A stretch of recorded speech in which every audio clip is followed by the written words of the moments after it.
Hey everybody, welcome to Workforce Gaming. I am Brad, here with Doug. Hey. Doug had one of those moments where a game that he loved got a sequel, and that is Psychonauts 2. Yes. I am not familiar with Psychonauts. I never played. I think I bought the first one on Vita for like $2 and was like, I'll try this, and made it like an hour and was like, I'm good. But I know you love it, right? I like Psychonauts a lot, so that pains me a little bit. It's funny because like there's a big discussion right now. It's like, do I need to play the first one before you play the second one? And thankfully, I would say no. I really do recommend people play that first game because even now, while it's like pretty rough, it was even rough back then as far as like the platform mechanics go. But now it's like especially rough. It's still a very unique game. But yeah, Psychonauts 2. Psychonauts 2 is not a rough game. Psychonauts 2. I've heard so many good things. It's so good. It is like it's like one of those things where it's like a type of sequel that like I absolutely love. I think it was like halfway through Psychonauts 2. I was like, wow, this is everything I wanted from a Psychonauts 2 sequel, and then plus a ton more. It's got like more characters. It's got a super interesting story.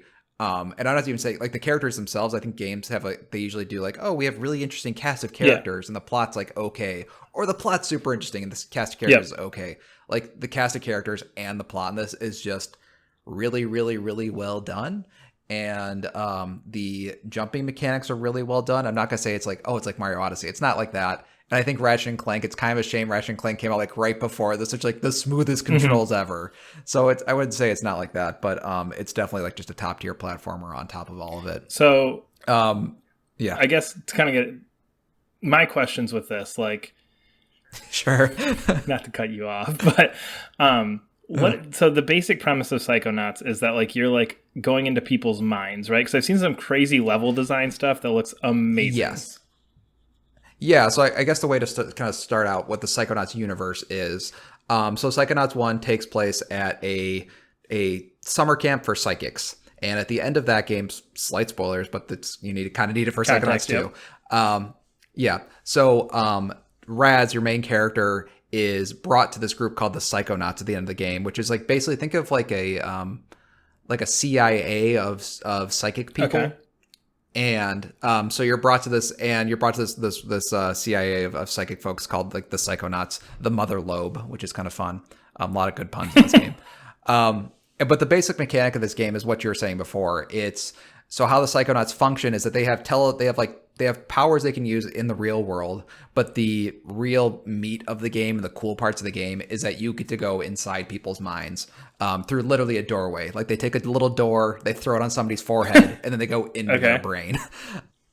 And so what's really cool about Psychonauts, I think that kind of sets it apart from everything else, is that the levels themselves, and I would say like the art is so unique between each person's mind that like you'll never see the same art assets twice between two different brains.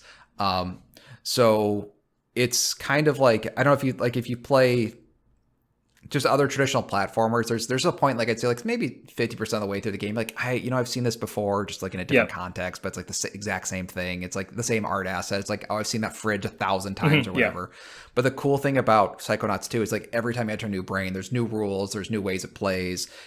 It just feels like completely alien every time you enter a new area. I think it's actually one of the issues I had with the game was in the beginning is the cadence of the game is so strange that it takes a while to kind of get used to because of that like totally separate sort of besides just the brains themselves being unique, the levels themselves have this weird uniqueness in them.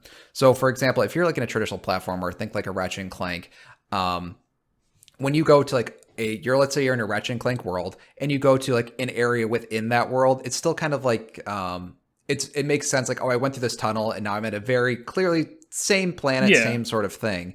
But with Psychonauts, when you're in somebody's mind, anytime you hit a loading screen, you have no idea what's on the other side of that loading screen. Could be like a 2D platforming section, could be a totally different art style, could be something totally different. And it makes it kind of jarring at first. And I was like, at the beginning, I was like, do I like this or not? But then once you kind of get used to that, like, instead of being like, what's on the other side of this loading screen? It's like, oh, what's on the other side of the loading screen? Like, we went through it's even in that same level. Like, you're like, I don't know what the hell is going to happen next. Like, you could be walking through pages in a book all of a sudden. You could be rolling on bowling pins or something just totally crazy and totally different every time, which made it just like really exciting throughout the entire game, because even by the end, it's just like anytime there's a little cutscene where you throw a door on somebody's head, you're like, no idea what's on the other side of this door. No idea whatsoever, which is really fun and exciting. So other than art assets and stuff changing, it's changing gameplay styles too? Like there's like, or is it just like the normal platformer? Like, oh, this is like the vehicle level, this is the like flying level, this is the swimming level, or is it like more unique than that? I'd say I would actually say mechanically it's pretty similar. Like it's still an action adventure platformer game. So I would say mechanically it stays pretty similar. I know I kind of didn't say that previously. There are some mechanics that swap in that there's some unexpected mechanics, but I would say consistently it's like an action adventure platforming. You're going to have platforming, you're going to have like punching and doing your psychic abilities to attack enemies. But just the plot within that level is different. The characters within that level is different. The art assets are different. And honestly, to me, that's more important to me that the art assets are different, because I really like, to me, a thing that pulls me through a game is seeing the next art piece. Like that's really how I feel about just games in general. Like I want to see the next enemy because I just like how that enemy looks and plays and that sort of thing. And this one, it's like, I want to see what the next brain looks like. I want to see the next, you know, moment kind of thing. So I would say like, if you're interested, like, oh, I want to see like a bunch of different mechanical differences, like not so much, probably not. But if you just want to see story and characters and that sort of thing, then absolutely. And I don't want to get too much in this. Well, the story, I guess, just like set up the context, is like he revives the Psychonauts, and there's a whole new cast of kids there who are like at a summer camp. You get a whole cast of kids. So there's a new cast of kids, and they're all just as good as Raz, which is kind of fun. Like he's not like, oh, I'm the all powerful, you know, whatever. He's just kind of a middling intern at this new place. And then you have all the folks who are at the Psychonauts. And then on top of that, there's also Raz's family comes in and takes place. So there's like maybe 30 characters running around. This isn't overwhelming. This sounds like a lot to keep track of. It kind of, but they play it very, very smart.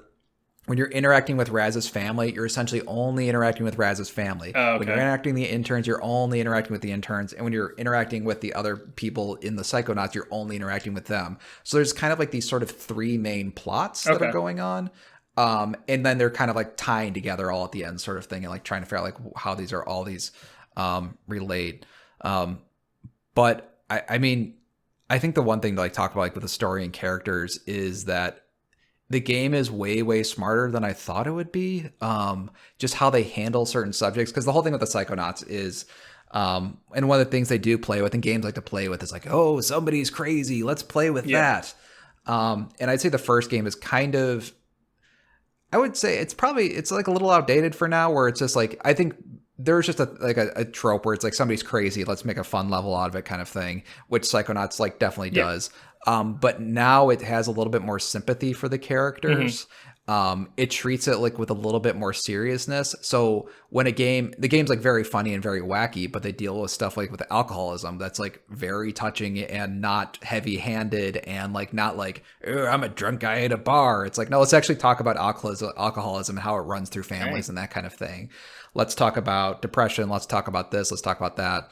And it does it in such a smart, funny, touching way that you just like wouldn't expect, just like even outside of the character, just the way they're handling it. So like they're still using that to like kind of make unique levels out of, like the first level is about like a gambling addiction thing. About gambling addiction, and so it just like leads with this off the bat. There's no like warm up period. It's just like, we're getting into like heavy shit here. We're going to talk about all these things, or like, because I guess to me, like, it's portrayed as like fun, goofy kid game. Look, it's Mario, but with brain powers.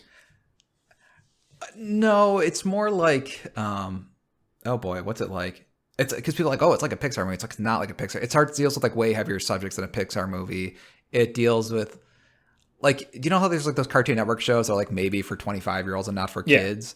It's kind of like that, but like willing to go darker because it can sort of thing. It's like, instead of like, oh, this character is addicted to juice, let's talk about it that way. It's like, no, this character actually has a drinking problem.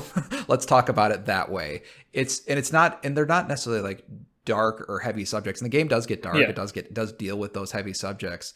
But it just does with in a way that's like maybe realistic of how people would be dealing with those things. It's not like, oh, I'm down in the dumps all the time and that sort of stuff. It's just like, let's like, if we're going to talk about this, like, let's actually talk about it kind of thing instead of dancing around it. So, in that way, I'd say it's like it's definitely less it's cartoony for sure. It's funny for sure, but it's also heartfelt in ways that like that games you wouldn't expect it would to be. It just deals with a lot of like topics that I guess could seem dark, like issues within families and stuff. But it's like let's make this, instead of just like for dramatic effect, let's mess with the like talk about family dynamics. Like let's just talk about family dynamics kind of thing. Let's just talk about these things. And I think in that way, it's like, well, are they kind of like dulling what they would have done? Are they censoring themselves by like, why couldn't we just do this as like a crazy person? I think it just makes for a much more interesting game. Yeah. In the ways that they talk about that stuff. And like, I guess even to talk about the gameplay stuff, the gameplay is like really, I mean, all that stuff is good. Plus you have this action adventure game, which I guess I didn't talk too much about, but it's sort of a pseudo open world with like outside of the mines. Like the mines are more like linear stuff, but there's like a whole open world that they have for you to go like run around and explore. Is it like generic hub world thing where it's just kind of like, oh, I can just kind of walk around and see this, or is that like a level in and of itself? You know what I'm saying? Oh, it's definitely a level in and of itself that's changing throughout the game as well. So it feels a lot. It's not like you're just like at headquarters and like you can just walk around and go visit this room and go talk to this person. Then okay, next level. No, you can do that, but then there's also things outside the headquarters and things that even outside that as well. So it is cool too. And I think one of the things, like besides dealing with like these heavy topics, so it feels like an adult platformer, if that makes sense. Like there's just something more nice that they're attacking these things head on. But then the wrapper of it is just a really good action adventure open world platformer that you just don't see these days. It kind of reminds me more of like Banjo-Kazooie in Mario 64. Okay. Actually, I think Mario 64 is probably actually a pretty good example where you have that sort of open area to explore and then you go into Got it. levels So sort of thing. your like hub world is more Peach's Castle, where it's like, okay, there's definitely things to do here, but you're just jumping into those main line levels from there. Yeah, and the thing that's really fun about the door mechanic, like you throw a door on somebody's head and then they go through it, is you're never quite sure when the mechanic's going to pop up. Like it could just be in a conversation and then he's like, oh, do you want me to go see inside your mind? You're like, oh, I wasn't ready for a level to happen all of a sudden. It's like, oh, okay, I guess we're going into a level. And like they play with that really cool way. So it's not just when you get in the level, it's surprising. I was surprised by the fact I was even going into a level because it just happened in the middle of a conversation or something like that. There's a really cool conversation mechanic as well that it doesn't matter what you say to people. Like, let's say it's not like a decision game where it's like, oh, I said this thing and now this character cares.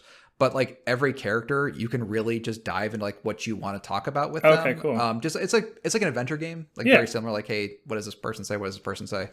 But there's so many interesting subplots that are buried in there that like you could just skip. You don't have to. It doesn't really mean anything. You don't get side missions or whatever from it, but it's just like, it's cool when you meet a character, like let's say there's a character who hasn't been in the game for a while and they come back and like you can just go on to the next story beat, but it's like, actually, I want to talk about like, where have you been? What have you been doing? And you can do that. So it's kind of like up to you how much you want to be invested in all these characters and stuff. Nice. It's very good. And that's what I've heard. Like I'm genuinely interested in playing this game, which I did not think I was, which I was not a month ago, just because of what I've heard about it.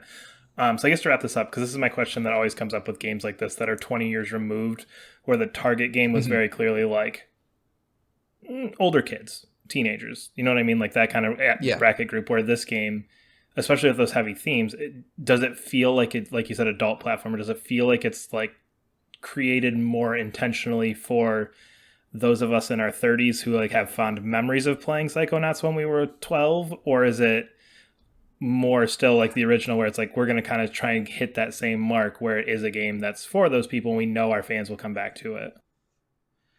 It's interesting. I think like if you're a fan of the game, like you're gonna have a good time. Like it's a great sequel, but I think they definitely assume that like you haven't played it before, if that's kind of what you're getting at. But if you're also asking, like, I think it feels like they're not ignoring Psychonauts 2. Like it's definitely very plot. It's actually funny. Psychonauts 2 takes place 3 days after Psychonauts 1. Maybe. Maybe a week.